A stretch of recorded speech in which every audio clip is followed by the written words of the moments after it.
శ్రీమాత్రే నమ. జయ గురు దత్తాత్రేయ నమ.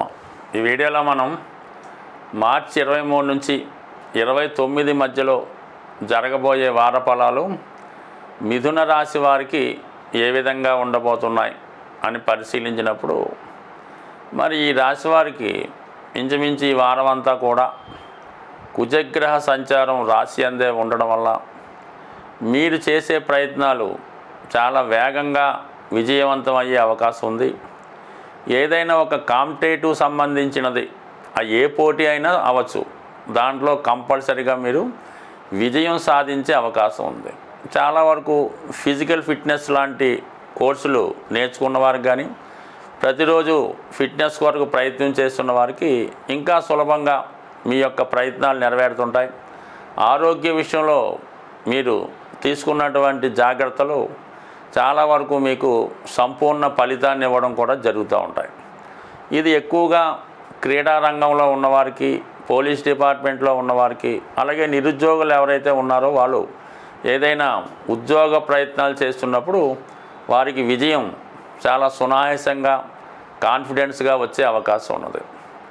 ఇక ఈ సమయంలో మీరు ఏదైనా ఉద్యోగం మారాలనే ఆలోచన ఉన్నవారికి కంప్లీట్గా మీరు మీ యొక్క ప్రయత్నాన్ని ప్రారంభిస్తే అతి తొందరలోనే మీరు మీ యొక్క ఉద్యోగాన్ని మారడం, అలాగే చేస్తున్నటువంటి ఉద్యోగంతో పాటుగా ఏదైనా అదనంగా మీరు ధనం సంపాదించే మార్గాలు అన్వేషిస్తుంటే అది కూడా చాలా వరకు సఫలీకృతం అయ్యే అవకాశం ఉన్నది. సో ఏదైనా ప్రయత్నం చేయడమే ఆలస్యం తప్ప దాని ఫలితం మాత్రం కంపల్సరీగా వచ్చే అవకాశం ఉంది. ఇక ఎక్కువగా మీకు ఈ గురుగ్రహ సంచారం 12వ స్థానంలో ఉండడం వల్ల ఈ సమయంలో కొన్ని ఆధ్యాత్మిక సంబంధించినటువంటి కార్యక్రమాల్లో పాల్గొనడం కానీ, మంచి కార్యక్రమాల కొరకు అంటే పిల్లల చదువు, పెద్దవారి యొక్క పుణ్యక్షేత్రాలు, ఏదైనా దగ్గరలో ఉన్నటువంటి దేవాలయంలో ఏదైనా కార్యక్రమాలు నిర్వహించే విధంగా మీరు మీ యొక్క సహాయం చేయడం, ఇవన్నీ కూడా ఒక మంచి విలువైనటువంటి మంచి ఖర్చులు ఎక్కువగా సూచిస్తున్నాయి. అలాగే ఫ్యూచర్లో మీ యొక్క అవసరాలకు ఏదైనా ఎలక్ట్రానిక్ వస్తువులు కానీ, అలాగే ప్రస్తుతం ఈ సమ్మర్ కాబట్టి మరి ఏదైనా ఏసీ లాంటివి, ఫ్రిడ్జ్ లాంటివి సౌకర్యాలను కలిగించే వస్తువులు కూడా సమకూర్చుకునే అవకాశాలు చాలా బలంగా ఉన్నాయి. ఇక దశమ స్థానంలో ఏ గ్రహం వచ్చినా కూడా దాని యొక్క ఫలితం కంపల్సరీగా ఇవ్వడం జరుగుతూ ఉంటుంది. ఇప్పుడు శుక్రగ్రహం అక్కడ ఉచ్చ స్థితిలో ఉండడం వల్ల మరి మిథున రాశి వారికి పంచమ స్థానాధిపతిగా మీలో ఉన్నటువంటి టాలెంట్కి, మీ యొక్క హ్యాబీస్కి తగు విధంగా గుర్తింపు రావడం జరుగుతూ ఉంటుంది. ఎవరైతే మీడియా, టీవీ రంగాల్లో కానీ సినిమా రంగంలో కానీ ఉన్నారో వారికి కంపల్సరీగా మంచి గుర్తింపు వస్తుంది. మీరు తయారు చేయనటువంటి ప్రాజెక్టు ఒకేసారి వెలుగులోకి రావడం వల్ల మీకు వచ్చే అవకాశాలు పెరుగుతాయి, మీ రెమ్యునేషన్ కూడా పెరుగుతూ ఉంటుంది. ఎక్కువగా ఈ మిథున రాశి వారు ఈ మీడియా రంగంలో న్యూస్ యాంకర్లు గాను, న్యూస్ రీడర్లు గాను ఈ విధంగా ఎక్కువ మంది ఉండే అవకాశం ఉంటుంది. కాబట్టి వారికి కంపల్సరీగా మంచి అవకాశాలు ఉన్నాయి. ఇక ఒక విధంగా చెప్పాలంటే ఈ రాశిలో ఉన్నటువంటి మగవారి కన్నా స్త్రీలకు ఎక్కువ అవకాశాలు రావడం జరుగుతూ ఉంది. సో అన్ని యాంగిల్స్ కూడా ఈ రాశివారు వృత్తి మారడానికి ఇండికేట్ చేస్తాం.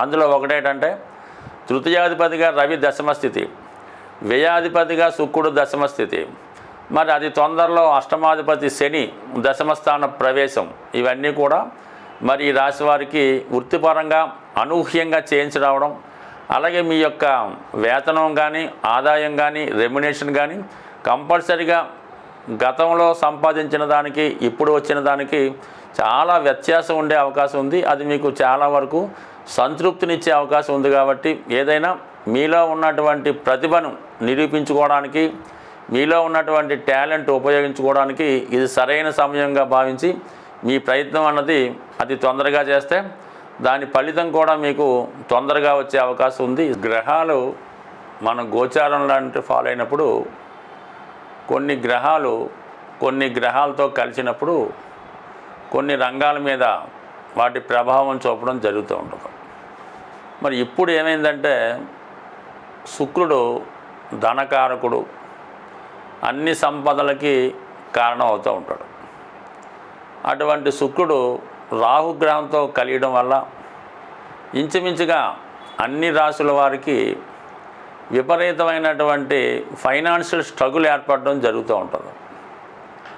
అలాగే సొసైటీలో బాగా నేమ్ కలిగినటువంటి స్త్రీలకి కొన్ని అపవాదాలు కానీ అనారోగ్య సమస్యలు కానీ కనబడుతూ ఉంటాయి. అసహనంగా వాళ్ళు కొంత ఫీల్ అవుతూ ఉంటారు. కొందరి మీద ఒక విధమైనటువంటి నిందలు అపవాదులు కూడా రావడం జరుగుతుంటుంది. అంటే ఏదన్నా ఒక స్త్రీ సమాజంలో బాగా పైకి ఎదిగినప్పుడు కామన్గా దాని మీద బురద జల్లే ప్రయత్నం చేస్తూ ఉంటారు. ఈ రాహు శుక్రుడు కలియడం వల్ల ఈ సెలబ్రిటీ రంగానికి చెందినటువంటి అంటే ఎవరికాలే గొప్పవాళ్ళు ఉంటారు, బట్ ఎవరికాలే గొప్పగా ఊహించుకుంటూ ఉంటారు. అటువంటి వారికి ఏదో విధమైనటువంటి నిందలు అపవాదులు జరిగే అవకాశం ఉంది.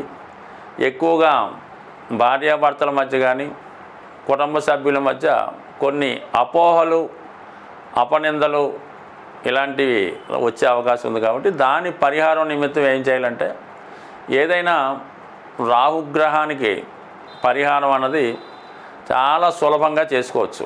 దాంతో మనకి ఈ వారం చివరిలో అమావాస్య రావడం జరుగుతుంది. అంటే ఏదైనా రాహుగ్రహానికి అమావాస్య లేదా అష్టమి తిథుల్లో పరిహారం అన్నది చాలా తొందరగా దాని ఫలితం కనబడుతూ ఉంటుంది.